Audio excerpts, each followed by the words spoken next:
ನಿರಾಶ್ರಿತ ಕೇಂದ್ರಕ್ಕೆ ರೋಡು ಇಲ್ಲ ಅಂತ ಡಿ ಸಿ ಸಾಹೇಬರು ಮತ್ತು ಡಿ ಸಿ ಸಾಹೇಬರು ಏನು ತಹಶೀಲ್ದಾರ್ ಅವ್ರಿಗೆ ಹೇಳಿ ಕಳಿಸಿದ್ರು, ಸ್ವಲ್ಪ ರೈಲ್ವೇಸ್ ಬರುತ್ತೆ, ಅದಕ್ಕೆ ಎಂ ಪಿ ಸಾಹೇಬ್ರನ್ನ ಮಾತಾಡಿ ಸ್ವಲ್ಪ ಇದಕ್ಕೆ ಒಂದು ದಾರಿ ಮಾಡಿ ಅಂತ ಏನೋ ಕೇಳಿದಾಗ ನನಗೆ ನಿನ್ನೆ ಫೋನ್ ಮಾಡಿದರು ತಹಶೀಲ್ದಾರ್ ಸಾಹೇಬರು. ಆಯ್ತು ಇವತ್ತು ಬರ್ತೀನಿ ಅಂತ ಹೇಳಿದ್ದೆ. ಇಲ್ಲಿ ಬಂದು ನೋಡಿದಾಗ ನಾವು ಏನು ಒಂದು ಎಕ್ಸ್ಪ್ರೆಸ್ ವೇಗೆ ಎಂಟ್ರಿ ಮತ್ತು ಒಂದು ಎಕ್ಸಿಟ್ ಏನೋ ಒಂದು ಪ್ರಪೋಸಲ್ ಕೊಟ್ಟಿದ್ದೀವಿ. ಯಾಕೆಂದರೆ ಇವಾಗ ಕೃಷ್ಣಾವರಮಲ್ಲಿ ಹೋಗಿ ಇಳಿಬೇಕಾಗುತ್ತೆ ನಾವು, ಕೋಲಾರ ಬಂಗಾರಪೇಟೆ ಜನ, ಅದಕ್ಕೆ ಇಲ್ಲೇ ಒಂದು ಎಂಟ್ರಿ ಎಕ್ಸಿಟ್ ಕೊಡಿ ಅಂತ ನ್ಯಾಷನಲ್ ಹೈವೇಗೆ ಹೇಳಿದ್ದೀವಿ.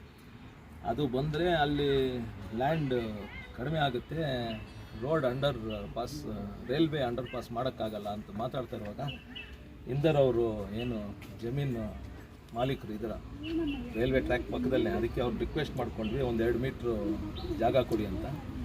ಅವರು ಬೇಷರತ್ತಾಗಿ ಒಪ್ಕೊಂಡು ನಿರಾಶ್ರಿತರಿಗೆ ಏನಾದರೂ ಉಪಯೋಗ ಆಗುತ್ತಂದರೆ ನನ್ನ ಕಡೆಯಿಂದ ಆಗಲಿ ಅಂತ ಒಂದು 2 ಮೀಟ್ರ್ ಜಮೀನು ಕೊಟ್ಟಿದ್ದಾರೆ ರೋಡ್ ಮಾಡೋಕ್ಕೆ. ಅದ್ರ ಪಕ್ಕದಲ್ಲಿ ಏನು ರೈಲ್ವೇಸ್ 2 ಮೀಟ್ರ್ ಇದೆಯೋ, so total 4 metre road underpass ಏನು ರೈಲ್ವೆ ಟ್ರ್ಯಾಕ್ ಇದೆ ಅಲ್ಲಿಂದ ಒಂದು ಸುಮಾರು ಒಂದು 600 ಮೀಟ್ರ್ ರೋಡು ಮಾಡಿಕೊಡೋಕ್ಕೆ ರೈಲ್ವೇಸ್ ಅವರು ಮತ್ತು ಇಂದರ್ ಅವರು ಒಪ್ಕೊಂಡಿದ್ದಾರೆ.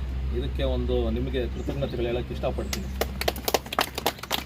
ಸರ್. ತಾತ್ಕಾಲಿಕ ಶಾಶ್ವತವಾಗಿ ಅವರು ಕೊಟ್ಟಿದ್ದಾರೆ.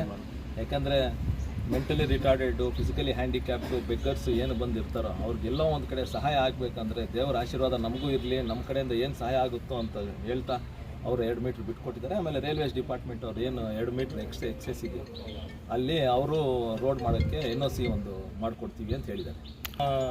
ಬಂಗಾರಪೇಟೆ ತಹಶೀಲ್ದಾರ್ ಅವರು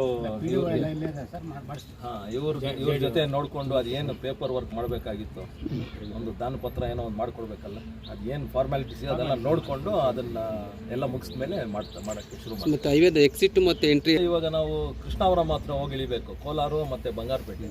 ಅದು ಒಂದು PD ಅವ್ರನ್ನ ಆಲ್ರೆಡಿ ಮಾತಾಡಿದ್ದೀನಿ. ಅವರು ಒಂದು ಪ್ರಪೋಸಲ್ ಕೊಡಿ ಸರ್, ಒಂದು ಲೆಟ್ರ್ ಕೊಡಿ ನೀವು ಅಂತ. ಆಲ್ರೆಡಿ ಅಫಿಷಿಯಲ್ ಲೆಟ್ರ್ ಒಂದು ಕೊಟ್ಟಿದ್ದೀವಿ.